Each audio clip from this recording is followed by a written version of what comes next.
Bonjour, le Bitcoin corrige. Où cela va-t-il nous mener? C'est ce que nous allons voir dans l'analyse du jour. Mais avant de commencer, n'oubliez pas de vous abonner, de mettre un petit pouce bleu et de laisser un commentaire. Alors, on va se tourner directement vers la cryptomap et, bien entendu, le Bitcoin corrige, l'ensemble des altcoins le suivent tout simplement avec des petites baisses de en moyenne 2 à 10%. On a deux petites exceptions, donc IOTX d'ailleurs que je ne connais pas du tout avec un joli 19%, et Léo qui s'envole tout seul avec un plus 42%. Du point de vue du cryptofear, on continue à légèrement se diriger vers les 50, on est à 48, donc rien de spécial à dire en général vers ces zones-là, il n'y a pas grand chose à faire au point de vue du cryptofear. Le dollar, donc comme on l'avait vu hier, il était en train de réintégrer son range, donc rien de nouveau, il est parti un peu la hausse, l'air commence à chuter légèrement, mais grosso modo pour l'instant on n'a aucune indication. Il faudrait qu'il recasse le range pour du coup avoir une indication baissière, que ce soit bullish sur Bitcoin, ou vraiment une cassure haussière pour tout simplement avoir une indication comme quoi que le Bitcoin va peut-être retourner à la baisse. Mais pour l'instant, rien de spécial, c'est un peu le statu quo.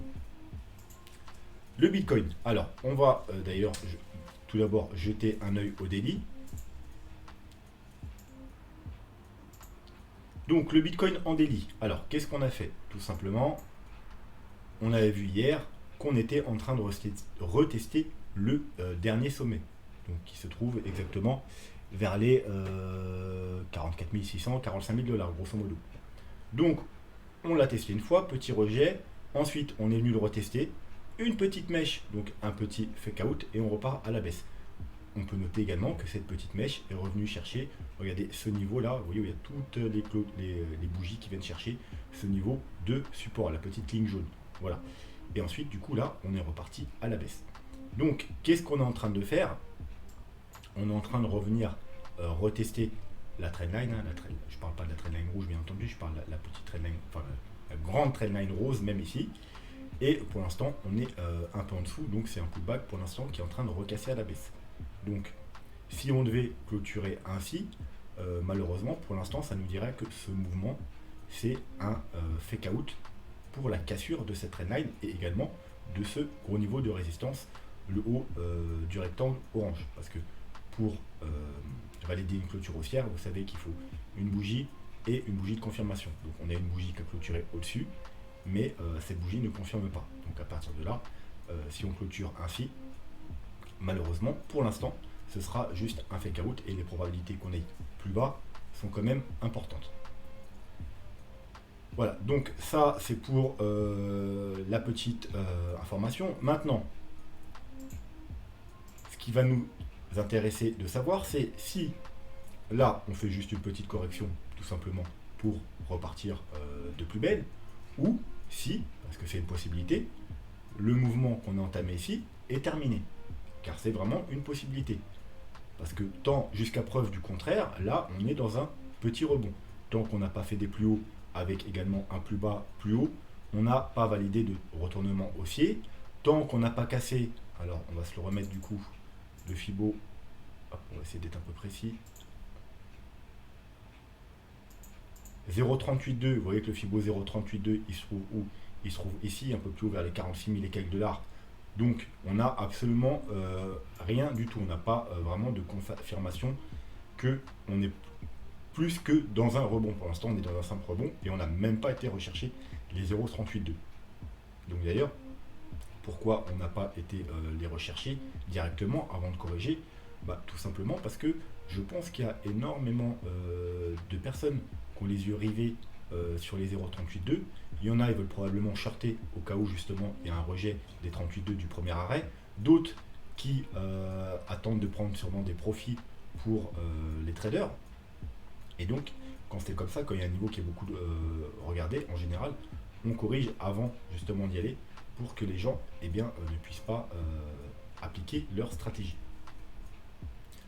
Donc, tant qu'on n'a pas cassé les 0,382, on reste dans un petit rebond. Une fois qu'on a cassé les 0,382, eh bien, il y a de fortes probabilités, bien entendu, qu'on se dirige vers la zone de rechargement de short qui se trouve ici, qui correspondra également en plus, vous voyez, elle est traversée par la trendline, l'ancienne trendline qu'on a cassée. Donc ça correspondra également à un pullback, mais encore une fois, on peut revenir ici et être toujours dans un rebond malheureusement et repartir à la baisse. En plus, ce serait un pullback sur la trendline. Par contre, si on recasse la trendline à la hausse et la zone de rechargement de short, donc là, on peut considérer à 80-90% de chance que le rebond, c'est pas un rebond, c'est tout simplement une reprise de la tendance haussière et qu'on va aller faire des nouveaux plus hauts. Mais vous voyez, pour l'instant, on est encore très loin du compte. Donc ensuite, comme je vous ai dit, il y a deux possibilités. Soit là, on est dans une petite correction pour repartir de plus belle, soit le mouvement haussier est fini. Alors, on pourrait aussi faire une dernière petite mèche pour, pourquoi pas, aller rechercher ces 0,38,2 avant de revenir plus bas. Mais pour l'instant, on va garder ce qu'on a sous les yeux. Donc, je pense qu'il y a certains d'entre vous qui ont raté les niveaux d'achat et qui, du coup, cherchent un bon moment pour rentrer au cas où on serait vraiment bullish et on irait vraiment to the moon. Donc, tout simplement, quand on a une correction, eh bien, il y a plusieurs possibilités pour entrer. Première possibilité, c'est tout simplement par rapport au graphique simple, hein, ça veut dire avec les supports. Et on sait que, alors, premier support, bien entendu, c'est la trendline qu'on a là. Mais là, pour l'instant, on est légèrement en dessous. Donc, à moins qu'on repasse au-dessus et qu'on clôture au-dessus, ça peut être un bon moment pour entrer, effectivement, parce que du coup, on sera dans un pullback. Si on clôture la journée au-dessus, du coup, ce sera un pullback. Ça peut être une bonne opportunité pour entrer. Si on doit continuer la chute, eh bien, tout simplement, le premier gros support, c'est le haut ici de l'ancienne petite zone de rechargement de short qui correspond également au haut du range. Alors le range là on ne le voit pas très bien en daily, hein. Il faut descendre en 4 heures. Je parle du range là qu'on a cassé à la hausse. Hein. On a cassé un range, on pourrait faire un pullback dessus. En même temps c'est une bonne zone de support maintenant, anciennement résistance. Donc ça peut être d'un point de vue support-résistance un bon moment pour entrer, donc autour des 41 800 $, on va arrondir. Ensuite, bien entendu, en dessous, si on devait aller plus bas, on a ce gros niveau, et c'est un des niveaux les plus importants maintenant, les 40 000, c'est 39 800, quelque chose comme ça je crois, mais on va dire 40 000 $. Il y a tout simplement le bas de la zone de rechargement de short, et le gros niveau de support-résistance, et en même temps, c'est un chiffre rond psychologique, 40 000 $. Donc bien entendu, on pourrait revenir là, sans oublier que dans cette zone-là, on a également un gap qu'on pourrait revenir combler. Alors en général, quand les gaps sont comblés, ils sont comblés dans la semaine. Vous voyez, donc on a fait un gap à la fin du week-end. Donc en général, la plupart du temps, s'ils doivent être comblés rapidement, c'est dans la semaine. Et s'il n'est pas comblé dans la semaine, la plupart du temps, eh bien, ils sont comblés que bien plus tard. Ce qui veut dire qu'on va continuer la hausse et on comblera à la prochaine chute ou quelque chose comme ça. Mais théoriquement, c'est dans la semaine qu'ils sont comblés. Voilà. Donc on pourrait effectivement revenir cette semaine, tout simplement, combler ce cap qui est autour des 40 000 et quelques dollars. Donc vous voyez encore une fois dans cette zone. Donc c'est pas impossible de revenir jusque là. Maintenant, le mieux c'est quand même de s'appuyer également sur les Fibonacci pour voir si les niveaux de support résistance concordent avec les niveaux Fibonacci. Donc on va se mettre un Fibo du bas. On va commencer par mettre tout en bas du mouvement jusqu'en haut. Donc on peut voir que techniquement, si on devait avoir une correction de ce mouvement, eh bien, le Fibo en général, la meilleure zone d'achat, vous le savez maintenant, c'est les 0,5, 0,618. Donc, ce serait parfait d'un point de vue graphique. Pourquoi? Tout simplement parce que regardez où ça situe. Ça encadre là, tout simplement, trendline baissière, la grande trendline baissière rouge ici, qu'on a cassé. Donc en gros, ce serait un pullback sur la trendline. Bon, maintenant, moi, j'aime pas trop ce niveau. Pourquoi? Bien déjà, si on devait faire un pullback sur la trendline, je pense qu'il aurait été mieux de le faire à partir d'ici. Vous voyez, ici, pullback et on repart. Là, on est monté quand même assez haut et ça ferait quand même une grosse chute. En plus, on passerait en dessous les 40 000 $, niveau très important. On l'a vu dans les vidéos précédentes. Il valait mieux éviter de repasser en dessous les 38 000 $. Et là, on irait quand même jusqu'aux 37 000 $. En plus, c'est un niveau justement trop visuel vu qu'il y a la trendline. Donc les niveaux trop faciles en général, j'aime pas trop ça. Deuxièmement, est-ce qu'il est logique de mettre un fibo de toute la hausse là et de se dire qu'on va corriger tout ce mouvement? Alors par chance, nous on fait de l'élottisme, du coup on sait où placer nos fibos. Donc je vais enlever le fibo et on va voir un peu ce qu'on peut tirer avec les vagues d'Elliott.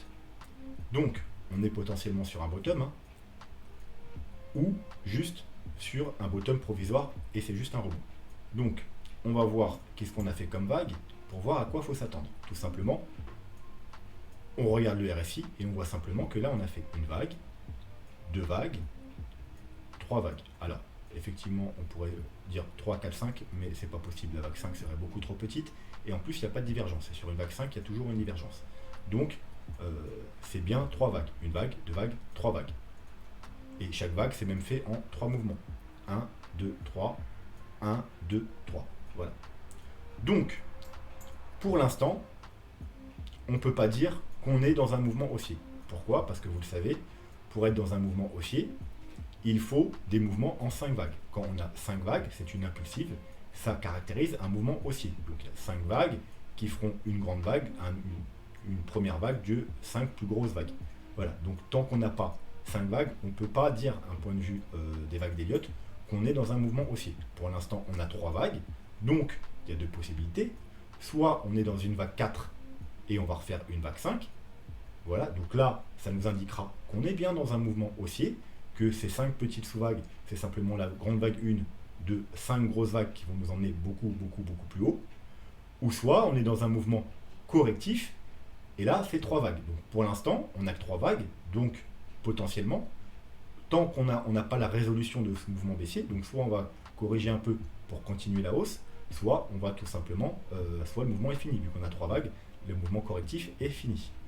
Ensuite, comme on a vu tout à l'heure, il semblerait, vous voyez, donc le bottom est ici, donc une vague, deux vagues, 3 vagues, et là, une vague, deux vagues, 3 vagues. Donc, les sous-vagues sont en 3, enfin, à vue d'œil. J'ai pas descendu dans les petits time frame pour bien vérifier, mais ça a l'air d'être des sous-vagues en 3. Vous voyez, on commence là, donc quelque chose comme 1, 2, 3, et là on a 1, 2, 3. Donc vous savez qu'une impulsive classique ne peut pas se décompter en 3 sous-vagues, c'est que des 5 vagues. Donc un mouvement correctif, par contre, peut se décompter en 3 vagues.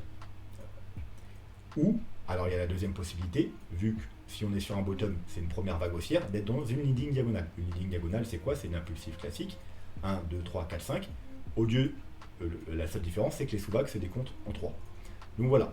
Donc, pour l'instant, tant qu'on n'a pas la résolution de ce petit mouvement, tant qu'on n'a pas eu une petite correction et cassé ce plus haut pour certifier qu'on est dans une vague 5, on n'a pas la certitude qu'on est dans un mouvement impulsif.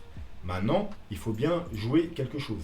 Il faut bien tenter des trucs. Donc, on va dire que ceux qui sont positifs et qui pensent qu'on a bien trouvé un bottom, du moins un bottom pour faire au moins un gros rebond, par exemple pour aller rechercher au moins la zone de rechargement de short, eh bien, on cherche des points d'entrée.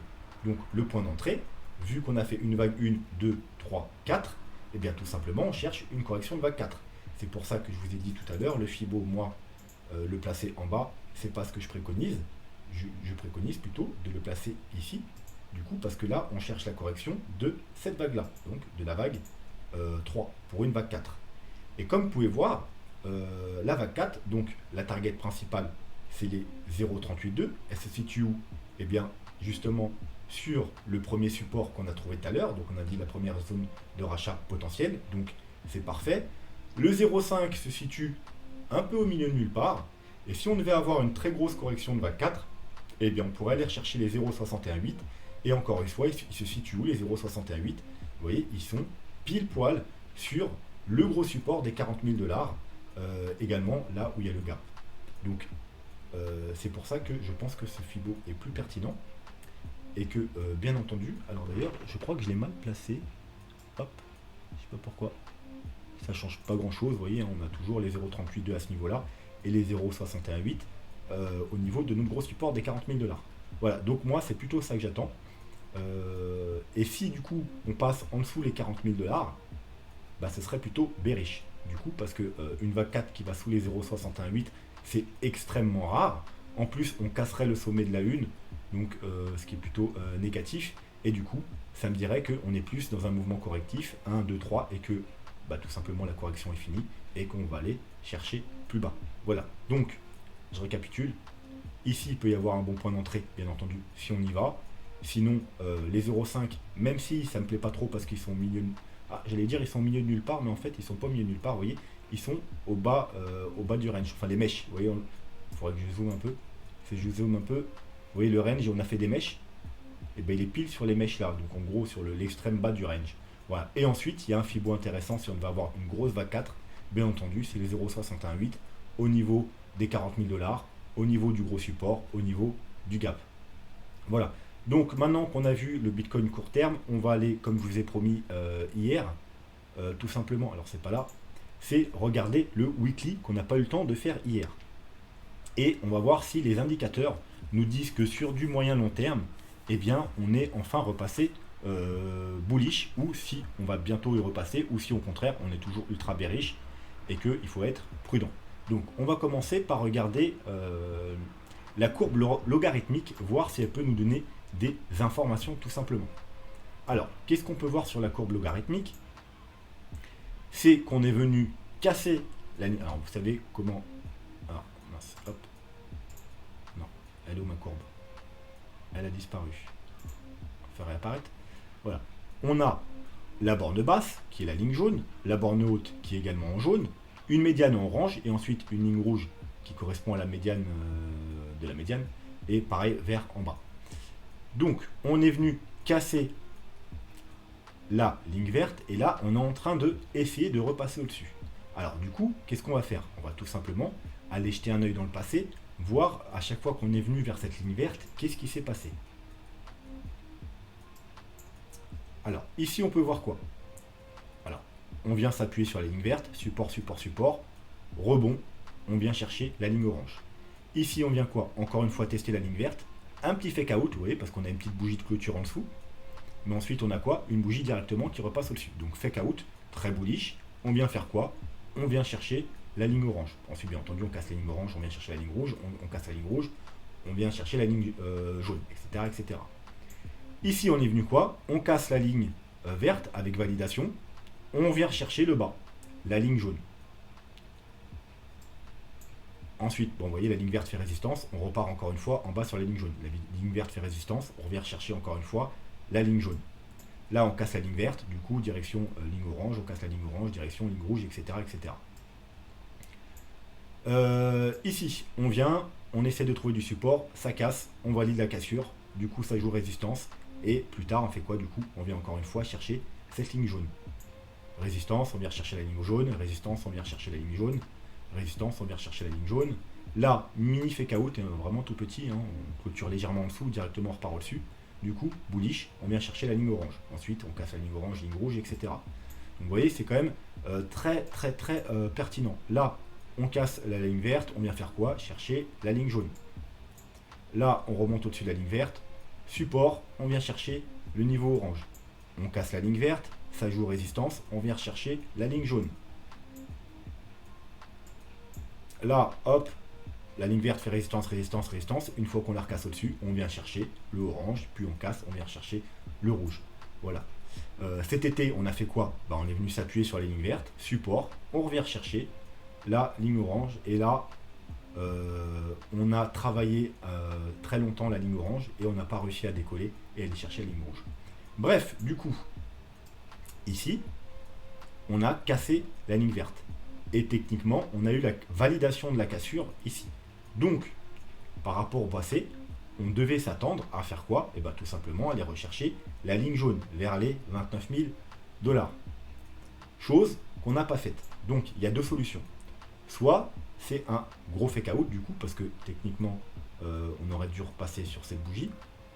Mais il y avait un signal qui nous disait attention quand même. Vous voyez, c'était une bougie, on est en weekly, hein, donc assez bullish. Vous voyez, un petit corps, une grande mèche de rejet. Donc c'était quelque chose de dire être prudent. Ok, elle valide puisqu'on est toujours en dessous. Donc techniquement, vous savez qu'une clôture en dessous, une deuxième bougie en dessous, c'est une validation de cassure. Mais sur une bougie verte et très bullish. Donc c'était quand même nous dire, attention, il se passe peut-être quelque chose. Donc effectivement, la bougie d'après, on remonte et là, on est en train de travailler ce niveau. Donc deux solutions. Soit cette semaine, on va clôturer un peu plus haut comme ça. Et donc, ça nous valide la cassure haussière, nous dire que ça, c'est un fake out. Soit on va repartir à la baisse, et du coup, eh bien, on aura juste une petite mèche au-dessus pour nous dire que là, c'était juste un pullback avec un mini fake out, et qu'en fait, comme à chaque fois que on est passé en dessous de la ligne verte, et que vous voyez qu'après, regardez, en fait, ce serait exactement ça. Vous voyez, on casse la ligne verte, on revient, vous voyez là, on a ce niveau-là, on est légèrement au-dessus. Mais à la fin de la semaine, on pourrait être comme ça, en dessous.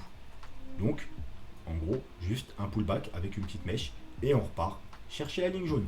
Donc, prudence, la courbe logarithmique nous dire prudence, attendons de la clôture cette semaine. Si on clôture bien au-dessus par rapport aux 45 000, 46 000, donc ça validerait plutôt que ça c'est un fake out, cassure haussière, direction, et bien tout simplement ici, donc les 67 000 $. Et ensuite, bien entendu, si on casse direction la ligne rouge et environ 100 000 $, et si on casse, bien entendu, direction, et là ce sera probablement la fin de la hausse comme à chaque fois, parce que ça nous a donné tous les tops précédents de marché, la ligne jaune en haut. Alors c'est pas parce qu'on a été les chercher à chaque fois qu'on va forcément les chercher cette fois-ci. On pourrait très bien cette fois-ci s'arrêter à la ligne rouge vers les justement 100 000 $. Ou si vraiment on est bullish et on doit faire comme à chaque coup qu'on a fait avant, et bien effectivement on pourrait aller chercher le top ici vers les 160, aux alentours des 170 000 $. Tout dépendra quand est-ce que ça arrivera. Grosso modo entre les 170 et les 180 000 $. Voilà, donc prudence, soit on va valider et direction ici, soit c'est fake out et malheureusement on va peut-être se rediriger, faire des nouveaux plus bas et aller toucher le bas comme par le passé aux alentours des 29 000 $. Maintenant, au niveau des autres indicateurs, donc on va jeter un œil rapidement au MACD. Et ce qu'on peut voir, c'est que, bon, bah, vous voyez que le stock RSI, il s'arrondit, il a l'air de donner des signaux haussiers, mais pour l'instant, il n'y a rien du tout. En plus, vous voyez, ça nous ferait un joli W, mais malheureusement, il n'y a rien, il n'y a pas de validation, parce qu'on n'est pas passé au-dessus de la zone de survente. Et vous savez que pour avoir les confirmations, ça ne suffit pas de croiser haussier, parce que là, on a croisé haussier, on est redescendu plus bas. On a croisé haussier, on est redescendu plus bas. Donc un croisement haussier, vous voyez, là, on a croisé haussier, on est redescendu plus bas. Tant qu'on n'a pas de clôture au-dessus de ce niveau, il n'y a pas de validation. Et bien entendu, la deuxième confirmation se fait avec le MACD. Et vous voyez que pour l'instant, le MACD, il ne nous donne pas de confirmation haussière. Vous voyez, comme ici, la confirmation haussière, on l'a eu sur cette bougie-là, donc ici. Donc souvent, c'est plus tard, mais au moins, vous êtes sûr d'aller faire des nouveaux plus hauts. Pour l'instant, on n'a rien de la sorte, on n'a pas de confirmation haussière, donc on est toujours potentiellement bearish en weekly. On est juste un peu moins bearish parce qu'on voit quand même qu'on a l'air de former un bottom, ça commence à s'arrondir. Pareil pour le stock RSI, donc c'est un peu moins bearish, on a l'air de se diriger vers du bullish, mais sans aucune confirmation. Donc pour l'instant, pour le MACD, eh bien, il n'y a pas de entrée à faire pour du très long terme. Ça veut dire que pour l'instant, on a toujours la potentialité d'aller faire un nouveau plus bas. Les moyennes mobiles. Donc, comme vous le savez, on l'a vu hier, la moyenne mobile. Je ne devais pas voir le weekly hier, mais je crois que je m'étais trompé. On avait déjà jeté un coup d'œil aux moyennes mobiles en weekly. Donc, grosso modo, vous voyez, on est coincé entre la moyenne mobile 100 et la double moyenne mobile, là, donc la 50 en orange et la EMA 21 en rouge. Donc, bien évidemment, si on devait être rejeté de ces moyennes mobiles, parce que c'est quand même une grosse résistance, eh bien, on pourrait retourner se diriger vers la jaune. Et bien entendu, si on casse la moyenne mobile jaune aux alentours des 32 000 $, c'est direction la moyenne mobile 200 qui se trouve aux 19 000 $ et qui marque bien entendu tous les bottoms du Bitcoin jusqu'à présent.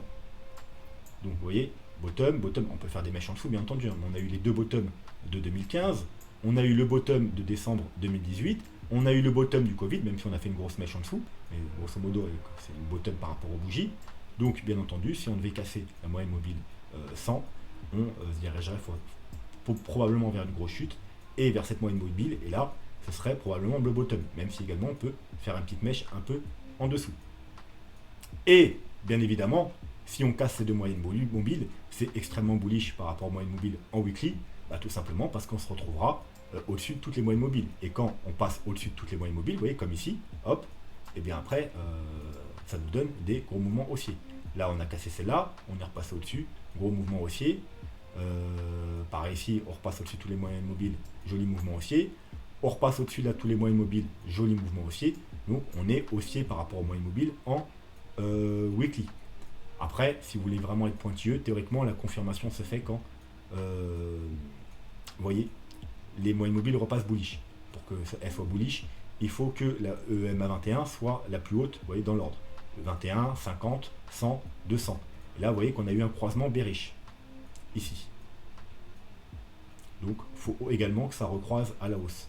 Alors d'ailleurs, est-ce que ce croisement bearish, il est très négatif? Alors, vous voyez que c'est le croisement. Je vais vous montrer un truc. C'est celui qu'on a eu là. Vous voyez, on l'a eu. On l'a eu. Il est quasiment entre les deux bougies là. Voilà, grosso modo. Donc, finalement là, ce coup-ci, il était très proche du bottom. Et ensuite, bon, voilà. Donc, c'était pas un signal finalement qui nous allait nous dire qu'on allait baisser parce qu'il était quasiment sur la bougie du bottom. Celui d'avant, on l'a eu là. Et regardez, c'est très intéressant. On l'a eu là.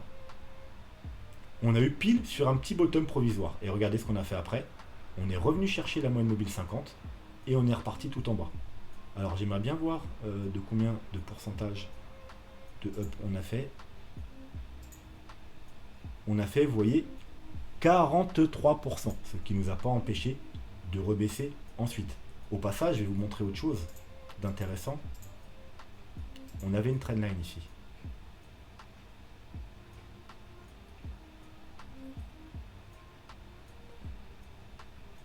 On avait une trendline. Vous voyez?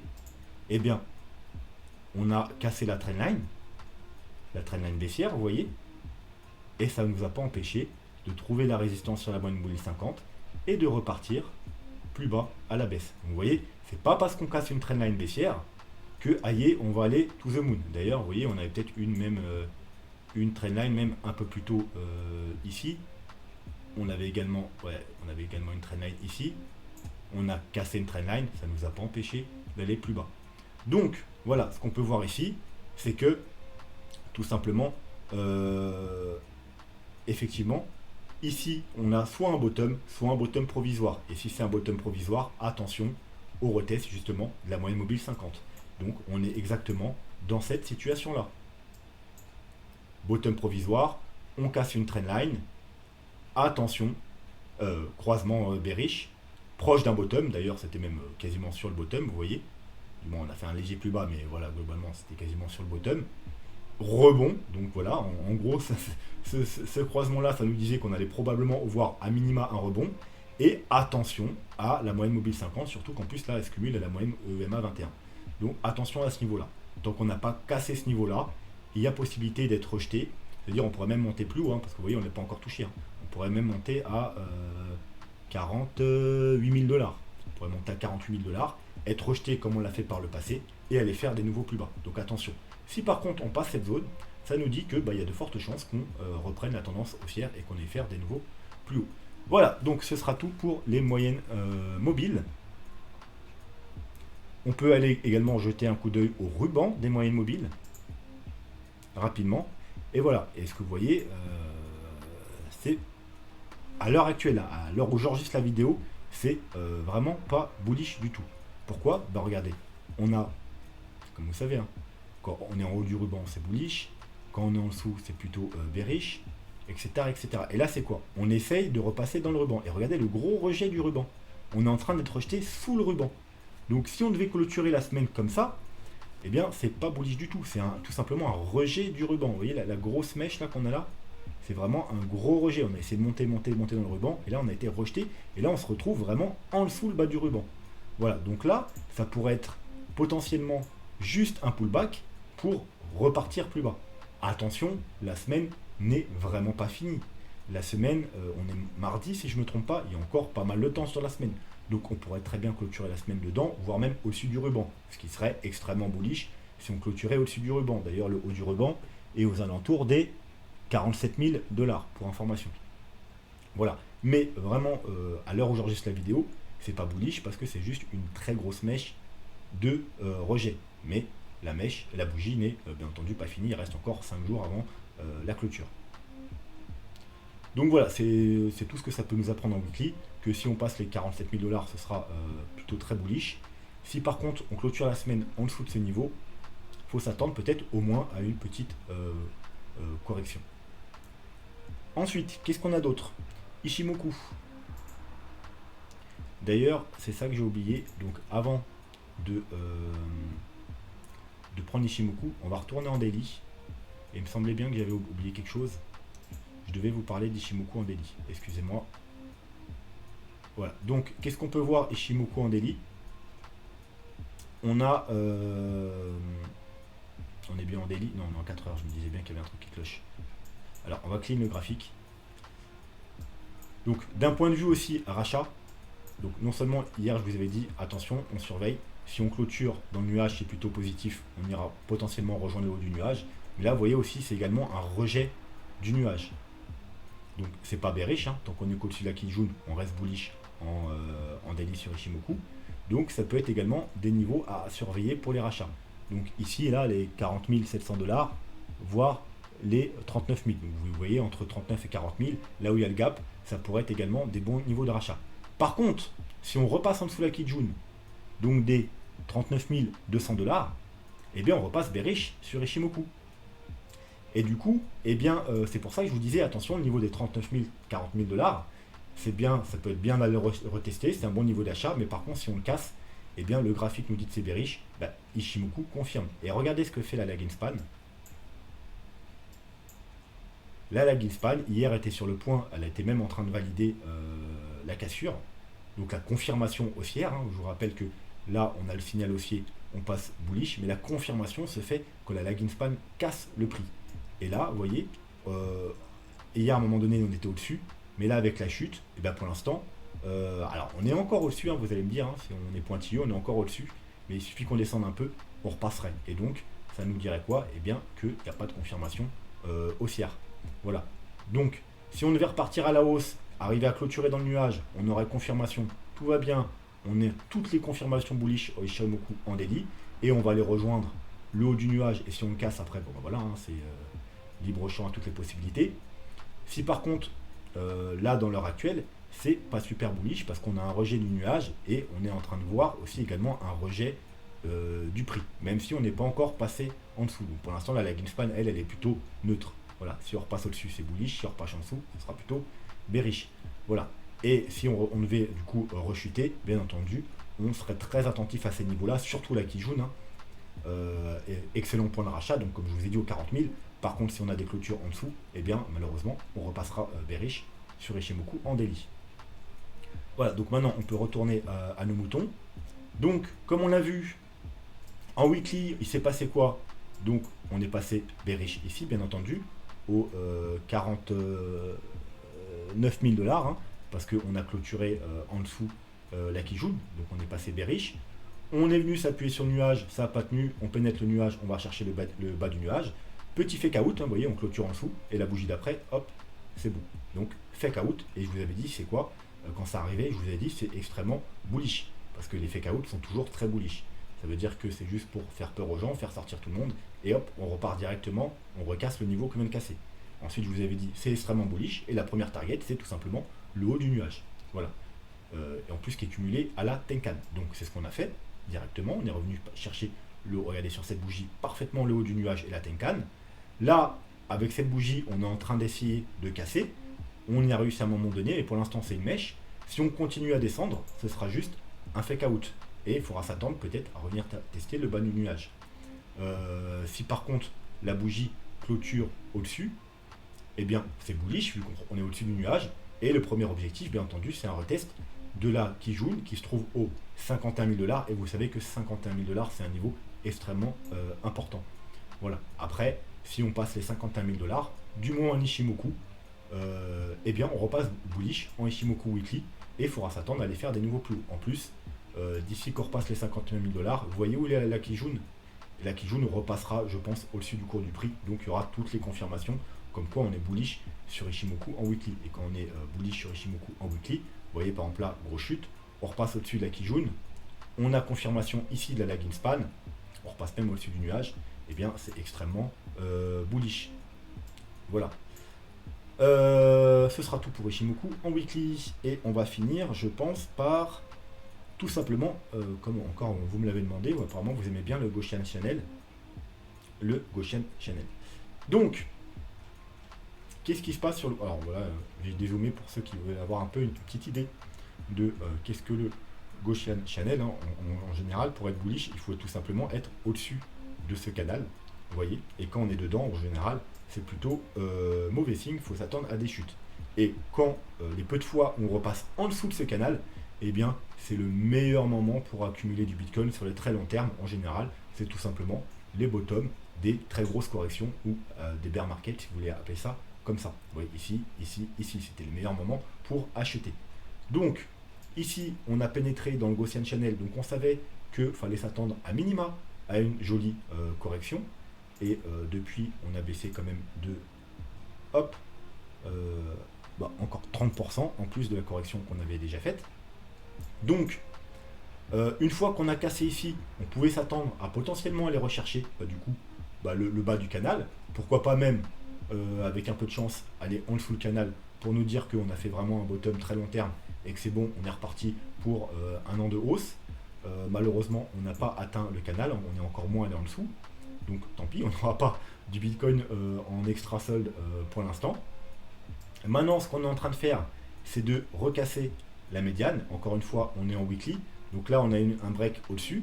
Cette semaine, si on confirme la clôture ici, eh bien, théoriquement, on devrait se diriger tout simplement vers le haut du canal. Voilà. Donc, encore une fois, le haut du canal, il se trouve où? Encore une fois, aux 51 000 $, comme la Kijun Weekly et comme, bien entendu, d'autres moyennes mobiles, indicateurs, etc. Donc là, on pourrait encore une fois soit être rejeté, et donc du coup, c'est juste un pullback, et on pourrait même repartir à la baisse, à partir des 51 000 $, et revenir en bas du canal, voire même un peu en dessous, ou soit recasser le canal, donc les 51 000 $, et là, bon, comme à chaque fois qu'on passe au-dessus du canal, hein, vous voyez, on passe au-dessus du canal, on a ça, on passe au-dessus du canal, on a ça, on passe au-dessus du canal, on a un joli mouvement haussier, on passe au-dessus du canal, on a un joli mouvement haussier, là on est venu juste s'appuyer sur le haut du canal, donc c'est comme si on repasse au-dessus, on a un joli mouvement haussier, vous voyez, on vient s'appuyer dessus, joli mouvement haussier, donc ce sera d'un point de vue Gaussian Channel et d'ailleurs Ichimoku, extrêmement bullish si on arrive à repasser les 51 000 $, et ça augmente fortement les probabilités qu'on ne soit pas dans un rebond, mais dans une reprise de la tendance haussière. Mais tant qu'on n'a pas cassé les 51 000 $, pour l'instant on est juste dans un pseudo rebond, un pullback, vous voyez, en plus c'est une zone assez, vous voyez, là on a une zone qu'on a travaillé, ce serait une sorte de pullback pour repartir plus bas. Si par contre on casse cette zone, c'est extrêmement bullish. Voilà, je pense que ce sera tout parce que la vidéo est déjà assez longue. Donc tout à l'heure je vais enregistrer une vidéo pour 2 altcoins, hein. Vous savez qu'en ce moment c'est ce que je fais 2 altcoins par jour. Comme ça, une vidéo séparée, je peux y passer un peu plus de temps. Donc j'ai pas encore choisi les altcoins que je vais analyser. J'ai déjà 5-6 altcoins que vous m'avez donné, qu'il faut que j'aille regarder. Mais donc du coup, n'hésitez pas à mettre en commentaire vos altcoins préférés, les altcoins où vous pensez qu'ils ont du potentiel, ou tout simplement des altcoins que vous avez ou que vous voulez avoir, et donc vous voulez mon avis sur la situation. Voilà, en commentaire, comme ça, ce soir, puis de toute façon j'en ferai 2 autres demain, et ainsi de suite. Et puis n'oubliez pas, surtout, de, si vous ne l'avez pas encore fait, mettre un petit pouce bleu, vous abonner, et laisser un commentaire pour soutenir la chaîne. C'est très important vu que j'ai une toute petite chaîne, donc si je veux qu'elle se développe, bien entendu, il me faut votre soutien, vos abonnements, vos likes et vos commentaires. Sur ce, je vous souhaite une très bonne soirée et je vous dis à demain. Tchuss.